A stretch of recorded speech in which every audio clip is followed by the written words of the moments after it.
I mean, with a stroke of luck, you might become a monster truck. What else do you need to hear? Hey, everybody, what's up? Welcome back to the Game Sketch. Today, and only today, that's right, we are here with a big video. That's right, this is the official review of Sonic Racing Crossworlds. I would say the most important and prominent review, okay? You've seen your IGNs and your games radars and your GameSpots, and the game also on Metacritic is actually reviewing super well. It's in the high 80s. I think it's the highest review score for a Sonic racing game. It's also the highest rated Sonic game in the last few years based on, you know, the console releases. Like, it, you know, Frontiers was I think a 70, Superstars was like a 72, 73, and then Sonic Shadow Gems was an 80, and now this is at an 82. So it's really nice to see that we are like just on a constant upswing with the series. This whole notion of like Sonic was never good and all that, like, you know, we still see it a little bit, but it feels like the media is like reverting back to, you know, being like, all right, like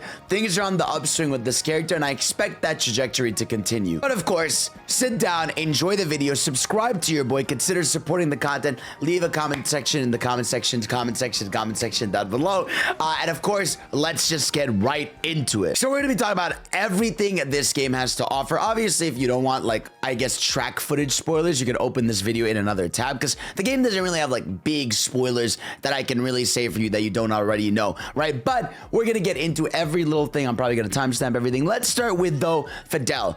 What do you think about Sonic Racing Crossworlds? Right, that's obviously probably the biggest question, what people are thinking.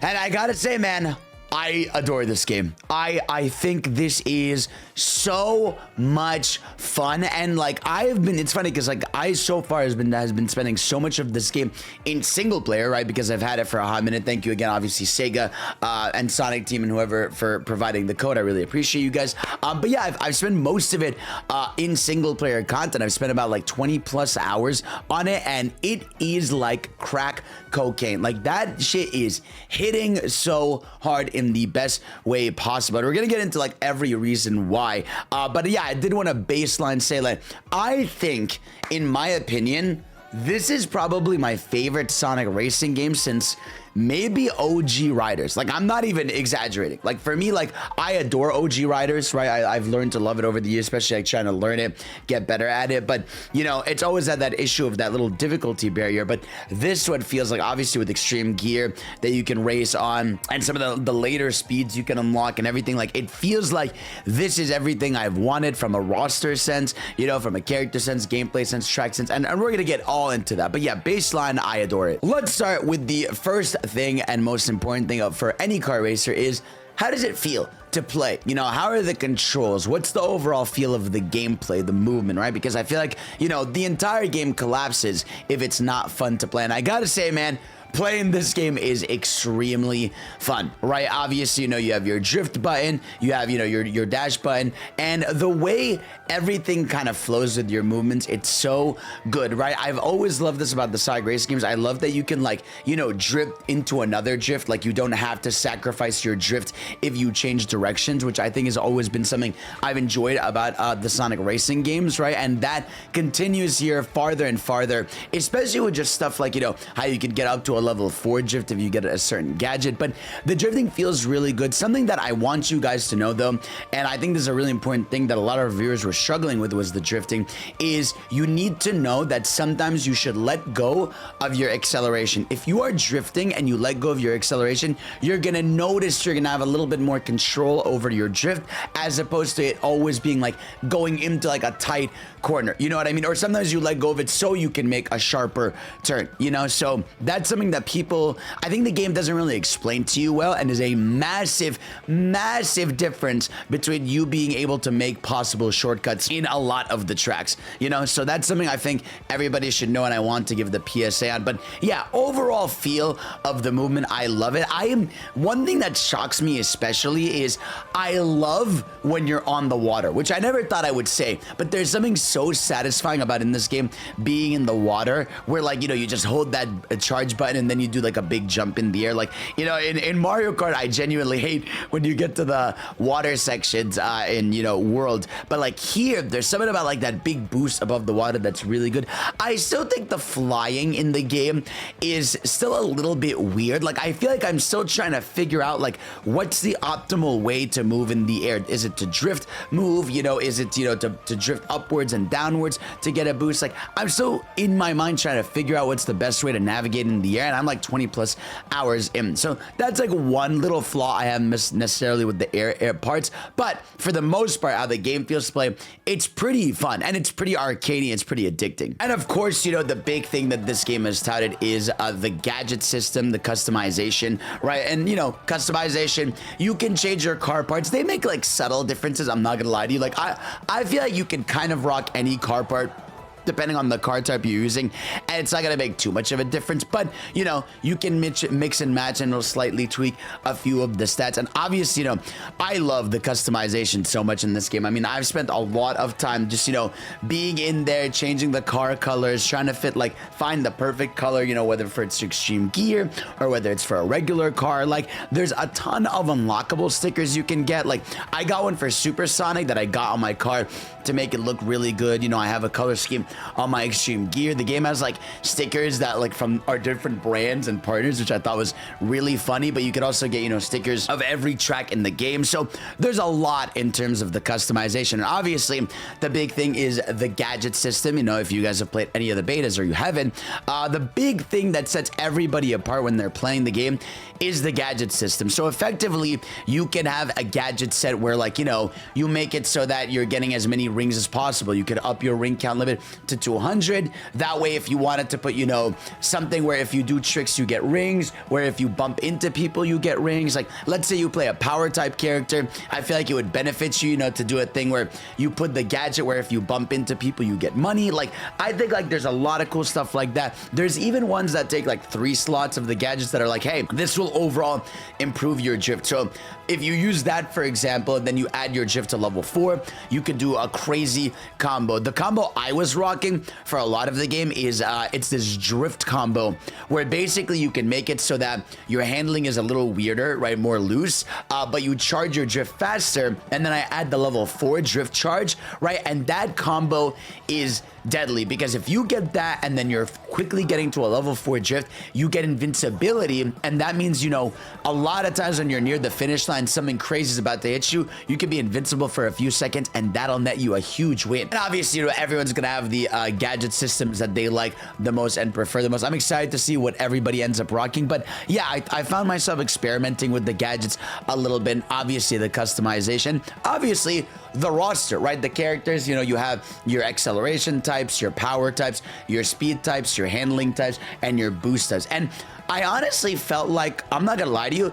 when I actually did a video where I was like ranking which characters I was gonna play, and I put a lot of the heavier characters lower because I was like, well, I usually don't like heavy types. But honestly, if you rock a heavy type in a speed-based vehicle with a certain gadget set, I feel like you can make any character work. Like, yes, of course, if you pick a speed-based character, it's gonna benefit you.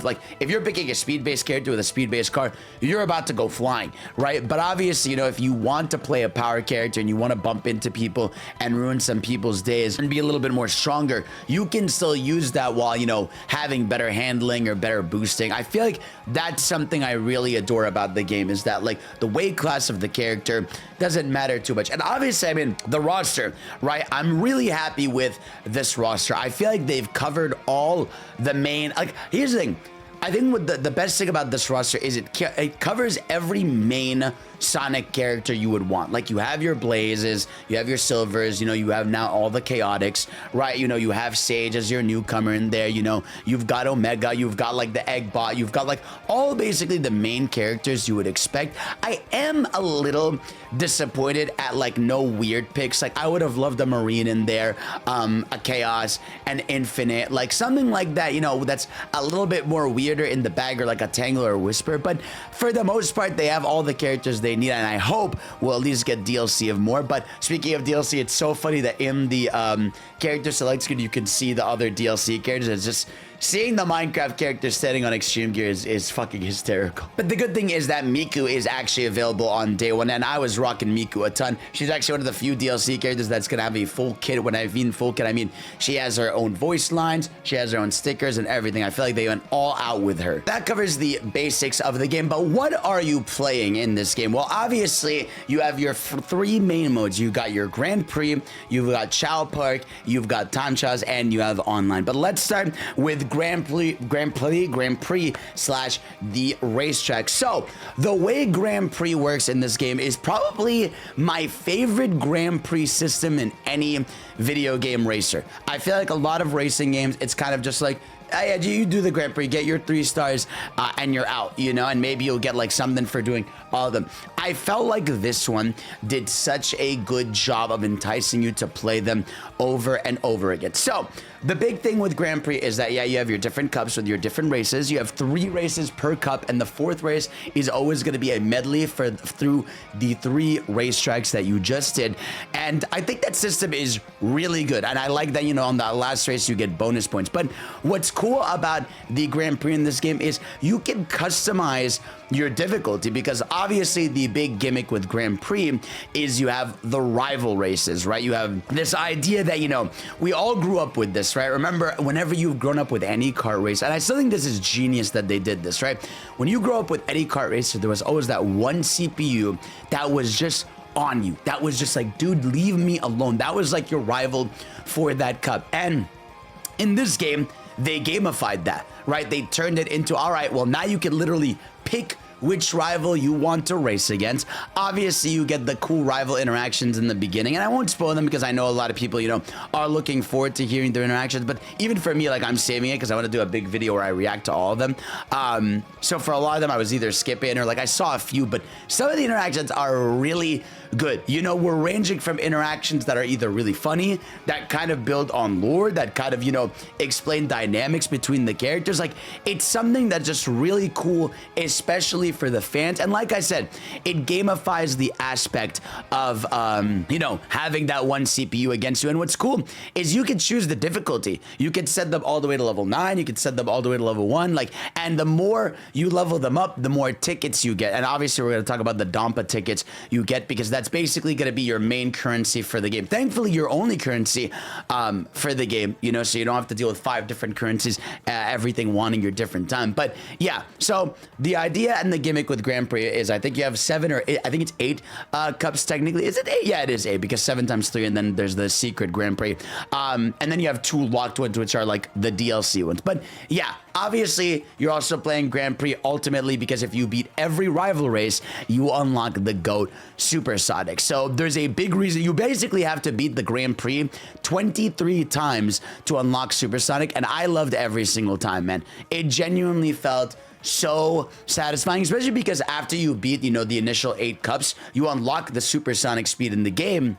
And with that, you're just blazing through it way faster. But of course, what is in the Grand Prix? Something we obviously haven't gotten to, which is so important, the tracks, right? So this is, I would say, probably the most expansive Sonic game in terms of tracks, because you have your main tracks and you have the cross worlds. Now, I gotta say, man, they absolutely cooked with the tracks in this game. I think you are getting some of the best tracks in this series. And also, I feel like they did such an amazing mix of making original levels to the game, levels that are, you know, references to different areas in Sonic, right? And you know, retro levels from older racing games. Like, that to me is super important, because you want to have levels that people identify with the game. Like, take East Stadium, for example. I love that level. I don't know what it is about East Stadium. I don't know if it's the colors of it or the vibe of it. It's a simple level, but I love going to it, right? And obviously, we're going to get into all the these tracks, but like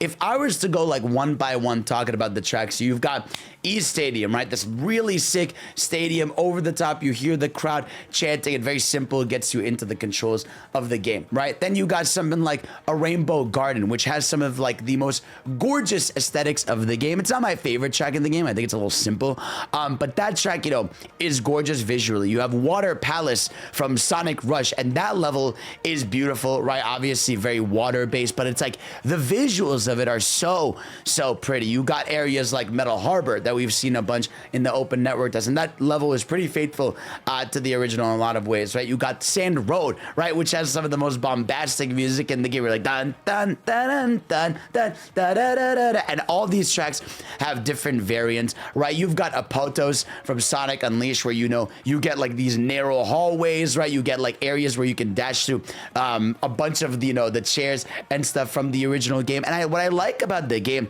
is a lot of the maps, the best maps in the games, have this sort of gimmick and identity to them. Like take Mystic Jungle, right? Mystic Jungle, you're going down the slide, right? And at first I thought the slide was kind of annoying, but the more I played it, the more I was like, this is fun because you can even do leaps all the way to different areas when you're in the water, and that is super satisfying, right? Take one of the new maps of the game that's also there, Pumpkin Mansion, right? Which is obviously inspired by Pumpkin Hill, and you know, what's that haunted castle from Sonic Heroes? You have a level like that where like you can choose the left or right path. You're going through a ring that puts you on the ceiling of the track. You can race on an invisible road, and if you stay on that invisible road, you get to a top side to get better items, like stuff like that. That's so creative and fun, right? You get a level like Coral Town, which is just this gorgeous area. My headcanon is that it takes place in the Soul Dimension, and that also has a lot of branching paths. It almost reminds me a little bit of Mushroom Gorge, but it has like beautiful visuals, beautiful music, and a lot of different pathing.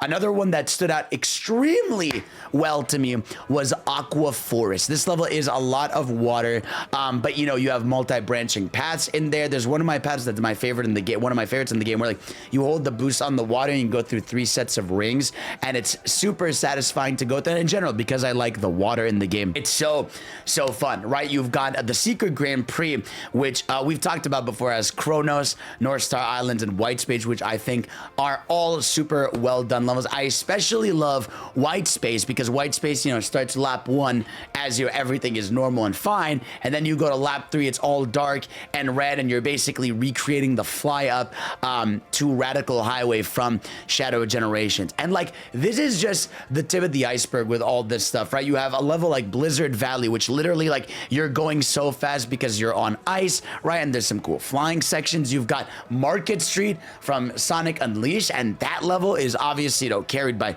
the music, and obviously you have some cool rooftop music. You have Eggman Expo, which, oh my god, this level is so awesome because like you get like this beautiful remix of the Sonic Adventure 1 Eggman theme, right? And you're literally going through an expo of all of Eggman's creations. You see the Egg Dragoon in there, you see Sonic 06 box, you see, you know, the Death Egg robot, like you see so many of Eggman's creations throughout these games, and like the game just does such a good job. You have stuff like Ocean View, you have the Colorful Mall, which is this game's take on a, you know, on a coconut mall. And all of these tracks also have differences and shortcuts that you take and change when you go on different laps, which I thought was super cool, right? And I think learning these tracks has been incredibly fun. And like I said, I think for the most part, these are all pretty standout tracks. The only tracks I would say are kind of a like okay to me, like I said, Rainbow Garden is a track that aesthetically is really cool, but I don't think he uses it enough. I think there's one level in the game called Urban Canyon where I really like the visual of it, but like if you really narrow it down, it's very simple. Like it's kind of just like, hey, here's a few drifts. It doesn't really have an identity, right? And I feel like my favorite tracks are the ones where it's like, oh, this has like a gimmick that I can, you know, remember with, you know, whether even like Radical Highway, right? Like you can drive on the side of the giant San Francisco pillar to get some big boosts in there, right? Or you think of like, I'm trying to, Chow Park, right? Chow Park is like, you know, you can take your different branching paths. You have giant different swings going on. Like I feel like the game does a good job having maps with a lot of gimmicks. Or Wonder Museum, where on lap 3 everything comes to life. But for the most part, I mean, I mean it when I say like, besides maybe like Urban Canyon, and even Dompa Factory, which is another level in the game that, like, you know, the more I've played, the more I enjoy it, but like maybe they could have done a bit more with it. I think for the most part, they did a fantastic job with these tracks. These are tracks that I feel like there is no track in the game that makes me go, oh brother, this one. Like, I really am happy with all of these. There's even one, what is it called? Crystal Mine, which, like, you know, it almost looks like Chaos Island with some crystals all around it, which I thought that one was also pretty cool, but again, pretty simple. Like, I think for the most part, they are very experimental with the tracks. I feel like they all have something unique and cool about them, or most of them have something cool and unique about them. But also, I mean, we can't talk about this game's tracks without talking about the crossworlds, right? Because one of the big gimmicks and things about this game is that you are not only racing on main tracks, but on the second lap, you get the choice of going to a different crossworld, which sometimes can be a main game track. But I gotta say, man, one, I mean, I've known this since we played the first network test, but like, I love the crossworld gimmick. It just makes every time you're in a race have that little bit of excitement, you know, because I just feel like it's always the second lap in a racing game that kind of feels like, all right, well, second lap doesn't really mean anything, right? Because on lap 3, you can catch up completely. On lap 1, you know, you could be in the back and the front, you still got time. So making something exciting and fun out of lap 2 is super cool. And obviously with the crossroads, we have a bunch of them, right? We got Cyberspace, right, from Sonic Frontiers, which is fantastic. Got a beautiful saxophone beat playing with it, right? And that one has so many branching paths, which is awesome. You've got the Digital Circuit from Shadow 05, which is kind of crazy and weird, like with a crazy beat. You've also got branching paths there. Dino Jungle, which has been showcased since the original network test, and that level is still such a standout. I mean, the part where like you go through the water into, you know, the dinosaurs running around, like it feels like quite a meaty track. You know, you've got Dragon Road, which I think is fantastic, very water-based but super fun. You've got Galactic Parade, which I thought was so much fun. You know, obviously it's gorgeous. I feel like they did I think it's like the most gorgeous version of the Galactic Parade. You've got new areas like the Golden Temple, which this place is almost scary, right? Like you go in there and you hear this like humming swell and you're like, oh my god, what's going on here? And it's absolutely gorgeous. I love the Golden Temple in there. You've even got the Hidden World from Sonic Lost World, which is like, it's such a silly track to have in there, and I really like it. You've got Alaska, you've got stuff like Kraken Bay that we've seen. One of my favorites in there is this one called Steampunk City, which it's literally what it is. It's this cool steampunk city where like you have a train that's like pushing down its parts. You have a lot of branching paths you could take. You got Sweet Mountain, which is super fun and gimmicky, right? You've got a lot of fun boosts. Obviously the aesthetic very much carries. You've got White Cave from Sonic Riders in there, you know, and it's just like they did such a good job, I feel, with the crossroads. And I feel like there's so many of them that like you always feel like there's something cool and unique going on there, right? And obviously you have Frenzy that happens every so often where like, you know, something in the crossroad changes where, you know, you have extra drift and boost. And I mean, yeah, I think overall, dude, I love what they did, especially because like the crossroads, you can even, I will talk about it later when we talk about time trials, but like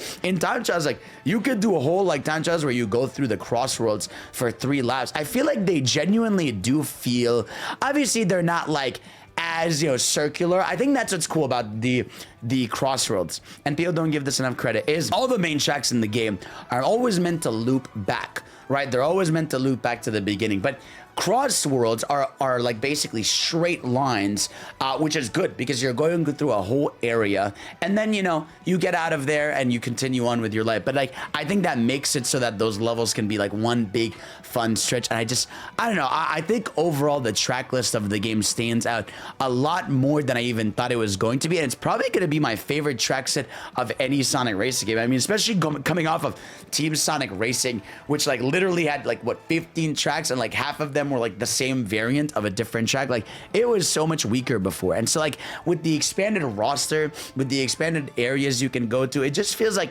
there is so much love for the Sonic brand. I do wish there was a little bit more series, you know, that like were represented. Like I feel like they do a good job. Like you have tracks of Adventure 2, you literally have Rush in there. You know, you've got stuff like from Sonic Forces, you got stuff from Sonic Frontiers, everything. But like, I would have liked a few weird picks. Like Music Park from Sonic Advance would have been an incredible pick. Stardust Speedway is always one that I head scratch. Like, why don't they make that a track in the game? Like, there's definitely a few that are missing. Let me know, obviously, in the comment section below, what Sonic like tracks would you like them to see in the game. But I think they did a good job with having their own identity with the original tracks, having ones that are from the series, and having some retro picks, you know, like your Bingo Highways, Casino Parks, your Seaside Oceans or Hills or whatever. And again, we saw this in the network test, but yeah, once you beat all the Grand Prix, you unlock the ability to get any track in the game as a crossroads, which I think is fun. Like, I like that idea. It just kind of expands how weird and wild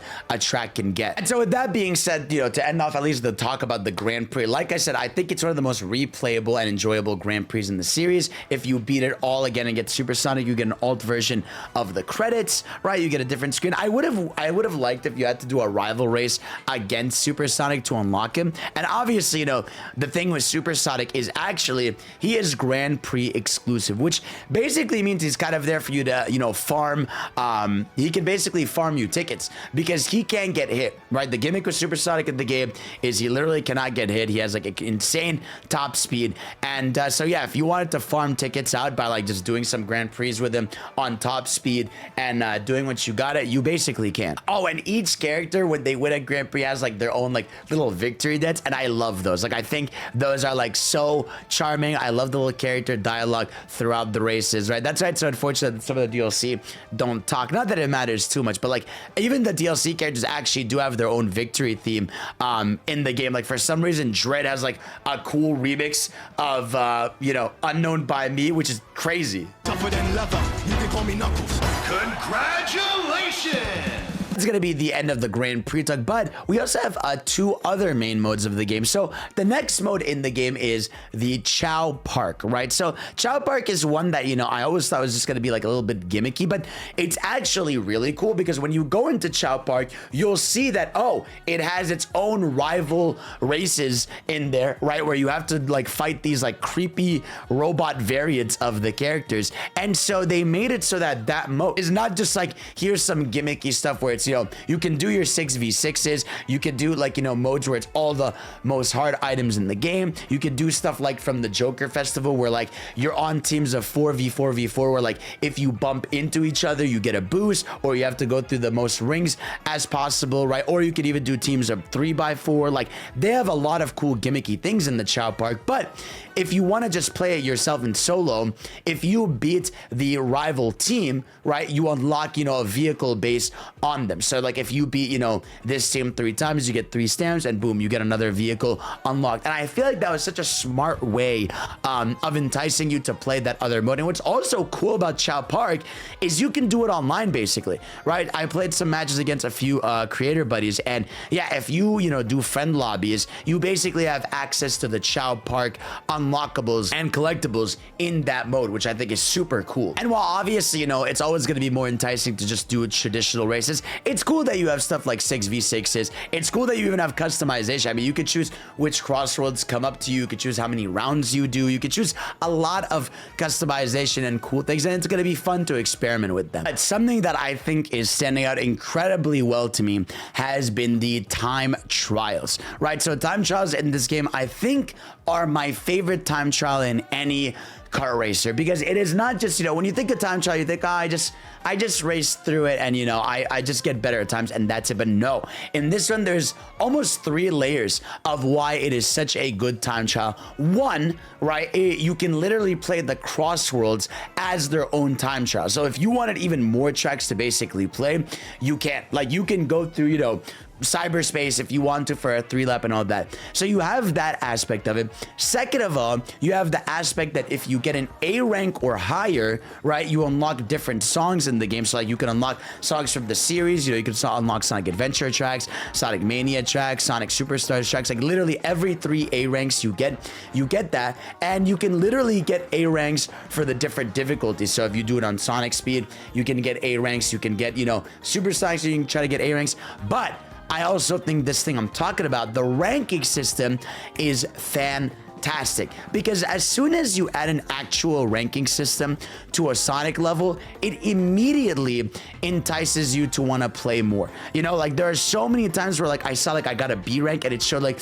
you needed like 5 more seconds to get an A, and I was like, okay, now I gotta replay it, right? And then it'll show like, well, you need this amount of time to get an S rank. And by the way, S ranks are brutal. Like I really think you need to be on the top of your game, really playing these time trials to the best of your ability to be getting S ranks. They do not give these out easy. I mean, I've tried, and like obviously if I spend a lot more time on one level, I could probably get it, but it's tough, you know, especially when you do the time trials on the supersonic speed difficulty, right? Where like it just, that is an absolute game changer, right? Like I even talked about that, like the supersonic speed difficulty of the game, which people have been waiting to see a lot of in footage and stuff, is really good. Like I think, I don't know if that's going to be the main mode to play. I still do think like Sonic speed is going to be the way that most people want to play, but supersonic speed, like that's when you really feel like you're playing a rider's game. You know, that's when you really feel like that top speed, controlling your drift matters incredibly well. Like, I think that's going to be a big debate between people of which they're going to want to end up picking. I will say it's definitely much better than a 200cc. I feel like with 200cc, the gimmick is almost like it's impossible to control. Good luck. And if you lock in, you lock in, right? But for this, it still feels like it's super fast, but it's still, you know, it's still pretty simple to do what you need to do. Yeah, no, I really do think these time trials have been the most fun I have ever had with a time trial in a video game, because you even have like, you know, the things that show you how well you do on each lap, between the ranking system, between unlocking songs, like between even having just that little menu that shows like all the ranks you have. Like it has an addictive factor, and I want to try to get the S ranks through them. And again, the more you play them, the more you're getting the Dompa tickets, and the Dompa tickets are effectively your currency for the game. But what's cool about them is like they, you know, I've talked about this. Obviously, I'm gonna bring up Mario Kart because it's just the easiest example to bring up. But like Mario Kart, like it feels like you can unlock everything you want in like the first hour or two, right? In this game, there is so much shit to unlock, you know, and it costs a lot of those tickets, which obviously, you know, it's going to be easier to get a lot more tickets when ranked is available online. You know, I've been playing before the game's out, so not much people are online, but like it's going to be easier to get those tickets then. But yeah, I mean, playing the tracks over and over to get tickets, right, so that you can up your friendship level with the characters. And for those wondering, the idea behind the friendship with characters is that you basically feed a character tickets and you get different stuff for them. So for example, you can get for Sonic like a title, and then you can get like a Sonic sticker, and then if you give it more tickets, you have access to a Super Sonic sticker, which that sticker looks immaculate. I love it so much, right? And then like the next one after that is you could get the creepy robot version of Sonic, which I think is super cool. And I think it's like, that's proof that we're gonna get skins in the game, which is super dope. You also do unlock a Sage skin for beating all the campaigns. So I know people have been wondering and wanting skins, and I think they're going to provide them.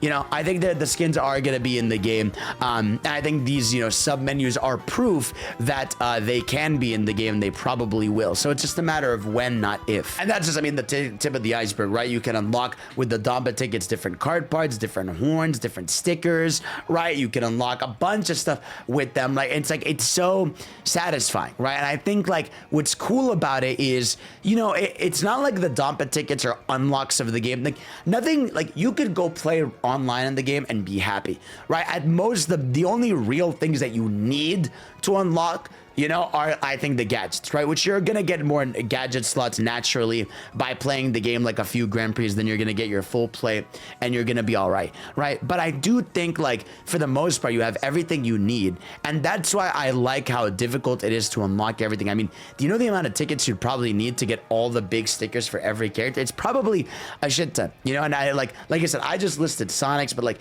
Blaze is like a really cool sticker that you can get if you give her a certain amount of tickets. Even, you know, Jet has one. Like I can't wait to just grind these out and get all the stuff for all the characters in the game, because the game is just so much fun, dude. Another thing I got to try briefly, like I said, was the online. I played a few races with like 2 content creator buddies, and for the most part, we played like an hour or two. no disconnect. It seems like everything from the network test is solved. Obviously, we need to see what it's like when we have, you know, the full game and servers are overloaded. But I do think for the most part, the online is pretty great. We could get into races pretty quickly. The customization online is really good. I do think the only flaw really with online matches is sometimes the hit detection isn't great. Like there was once I remember it showed on my screen that I hit Sam and that I asked Sam, I told Sam like I got you, and he's like nothing hit me. So there's a little bit of that hit detection issue, but every kart racer kind of has that. Like even Mario Kart is egregious with it though. Like that game is psycho. Like in Mario Kart, you'll see a red shell hit someone and then like you'll still see them driving like nothing happened. It's way more egregious in there. But yeah, overall the online's been pretty good. But of course, we got to talk about this. The soundtrack, right? I adore this soundtrack, man. I think, you know, going into this game, I think a lot of people were a little worried, right? Whether it was the DJ mixes they were dropping or even the initial network tests, having a lot of songs that literally weren't even done yet. But the final track list of the game, I think, has been phenomenal, right? I think this soundtrack is probably, in my opinion, the more I've thought about it, I think it's better than Team Sonic Racing. Because Team Sonic Racing, it was fantastic, but they were all mainly rock, right? And that's awesome. That's cooking. It's fire, right? We love that. But I felt like this game, the soundtrack is just so elevated. Like, for example, there's like one like area for Seaside Hill where like the final track is a literal remix of Super Sonic Racing. Like, listen to this.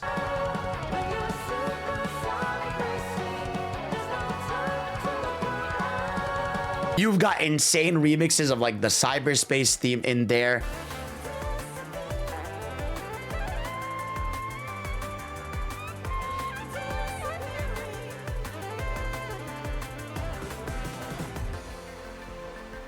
You got areas like Coral Town that sound amazing.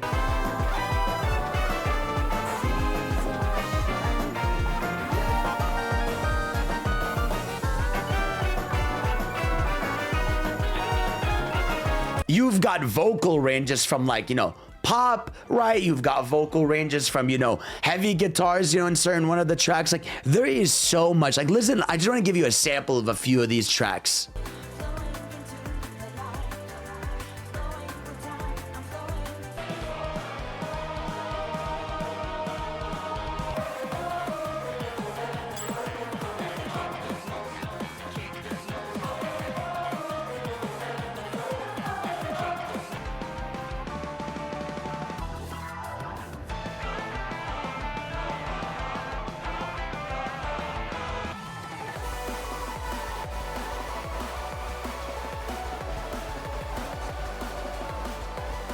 And so overall, like for me, I just think that they did an incredible job with variety with this soundtrack. You know, each track having the final lap variants. In fact, inherently, because the game has 24 tracks and 15, you know, crossroads, it inherently has more songs. The crossroads have final lap variations, right?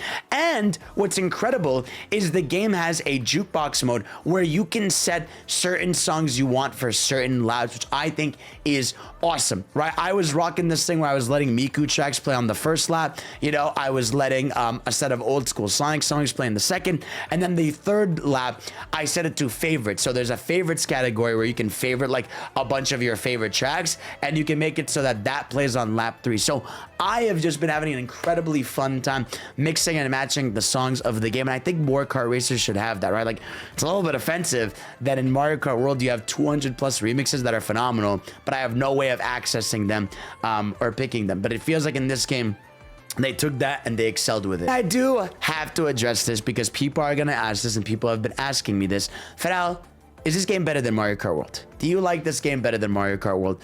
I need to give it a bit of time, right? Because I don't want to just be like, you know, because now I'm in my hype bag, so I'm just like, yes, yes, yes, yes, yes. But I will say, I have absolutely played this game a lot more alone and had an incredible time alone more than I ever have with Mario Kart World. I literally think with Mario Kart World, the only thing I did alone was Grand Prix and some online matches and some time trials, right? Whereas with this game, I've replayed the Grand Prix over and over, right? Just to get the different rival interactions and unlocks, right? I've done a billion time trials so I can get my A ranks, B ranks, whatever you want, right? I've done a bunch of the Chow Park. Like, they have done such an incredibly better job with the unlock system, right? Which is a shame because, like, in Mario Kart World, you have an open world that has missions and challenges, but nothing entices you to do them. It's kind of like, go do it, you know? And they almost try to, like, Breath of the Wildify it, but, like, in Breath of the Wild, you still have a mission structure. You still have a main mission. And I think that would have been nice for Mario Kart World if you literally, dude, even in Mario Kart World had like a Toad that was like, hey, can you go do these P missions in this area for me? I'll give you a costume,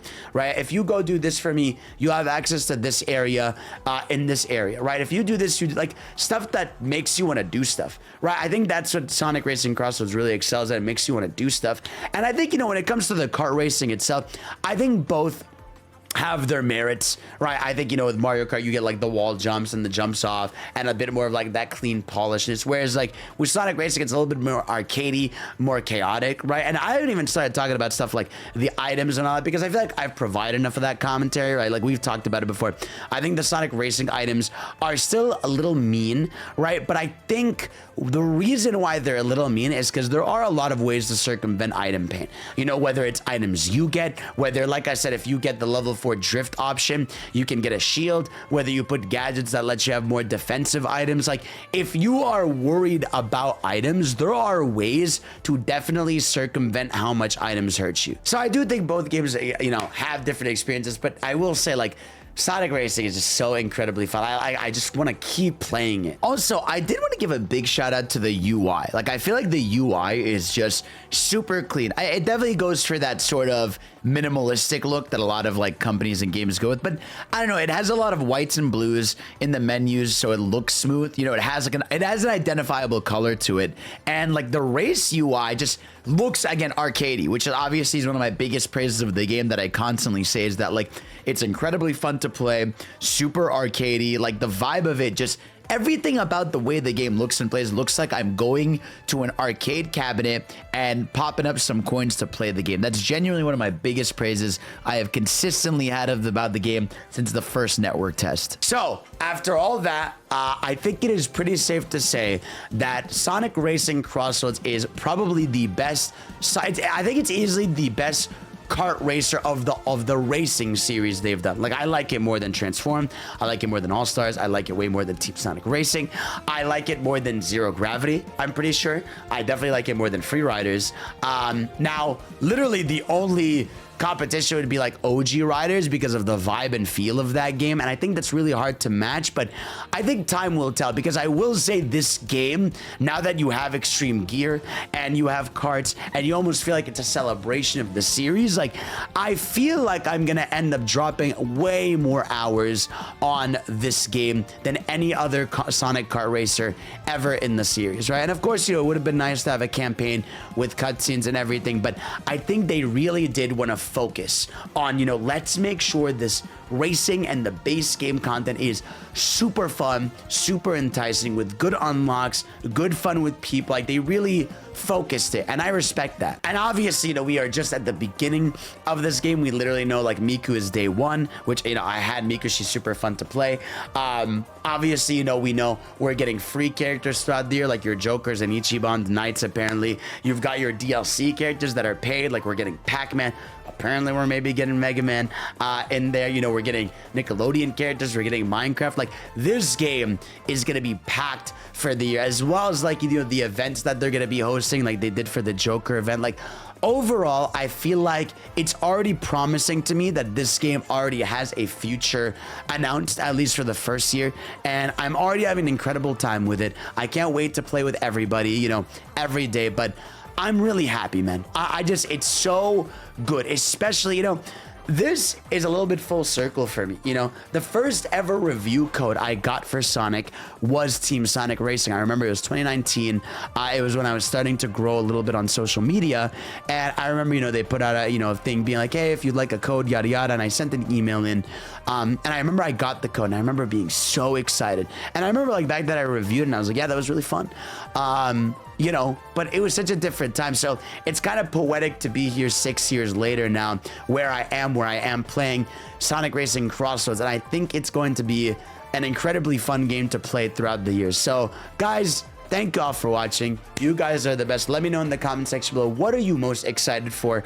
And yeah, I can't wait to see you on the racetrack. I'm going to be doing a bunch of videos on the game, obviously covering it throughout launch, whether it's reacting to all the rivals, ranking the tracks, playing with others, you name it, we're going to do it. Thank y'all for watching. You guys are the best. And of course, I will see you all next time. Peace out.